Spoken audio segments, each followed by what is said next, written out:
As somebody who has done $15 million in business funding across our company, we just want to show you guys what's worked for us so that you could do the same thing for you. So when you're setting up your LLC the right way, you can either do a personal address or you can do a commercial address. Obviously, you could go ahead and get an office, right? And you could go ahead and pay the overhead of an office. Or you can do something called a virtual address, where you're basically borrowing the address of another company. So if another company has a corporate address or whatever the case may be, now you can go ahead and essentially borrow their address and use it as your own. And you can do this through a website like Opus or Regis, right? Another big thing that a lot of people don't know is that you can use what's called a registered agent. Now, a registered agent, for those who don't know, a registered agent is basically the intermediary between the government and you, well, and your LLC, when it comes down to federal documents, right? So if the government has to send you some paperwork or whatever, they'll send it to your registered agent. Now, there are some registered agents that also do come with their own address. So you're essentially going from paying 100, maybe 150 bucks a month for a virtual address to 40 bucks a year with a registered agent. Now, the next thing when it comes down to setting up your LLC the right way to get business funding is that you want to go ahead and get an EIN and a business bank account, okay? Now, when it comes down, just write that here, biz bank cuenta, okay?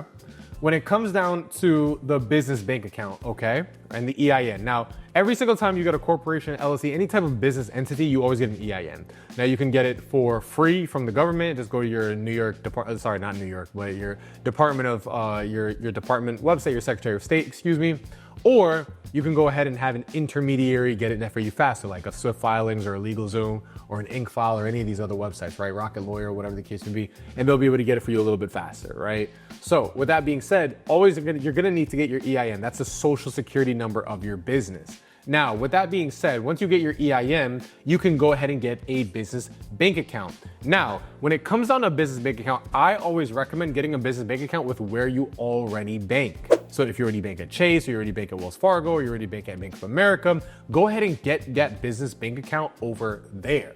Now, with that being said, right? With that being said, now, when you have your business bank account, typically, I like to let it mature for a little bit, right? So say, for example, you're going home and setting up your LLC, getting business funding, whatever the case may be.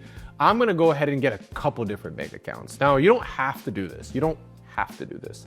But this is just kind of like I don't even wanna say next level stuff, but it's like, okay, cool, you wanna kind of cross your T's, dot your I's, whatever the case may be, right?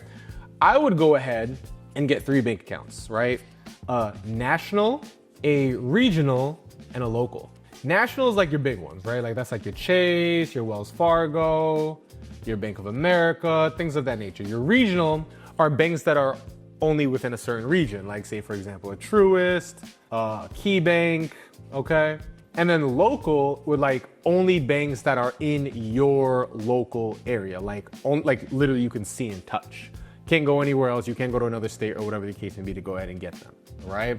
So it's really interesting to go ahead and get one bank from each. Now, you don't have to do this, but I'm just like, if you're thinking really, really big and really, really long term, you could go ahead and put a couple dollars, maybe $50 to $100 in each one of these bank accounts just to kind of keep it seasoned and active. Most of these banks, especially the smaller ones, don't look at Chase or anything like that, but especially the smaller ones, they have $0 minimum banking because they're for the community. They're a local bank, okay? So with that being said, you can go ahead and keep those mature so that when it is time to get funding, well, you already have a relationship with them. You've already seen and put money into this bank account. So now when it's time to get funding or get a line of credit or whatever the case may be, you can go ahead and do that pretty easily, okay? Number 5. Now, when it's time to set up your NAICS code, right? And this is super important because it goes back, the NAICS code is the classification code, right?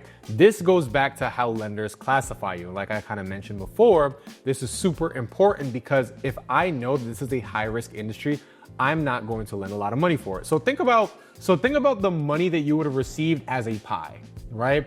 So let's say, for example, you were gonna get 100K from XYZ Bank, okay?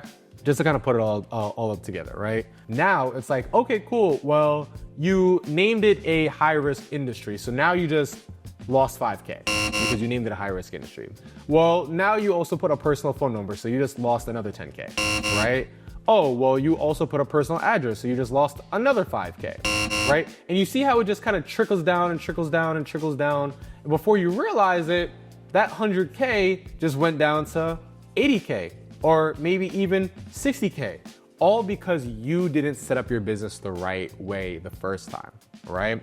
And these are some of the biggest mistakes that people make when they try to go ahead and get funding, because they don't understand these different things. They don't understand the way the banks think. They don't understand the way the underwriters think.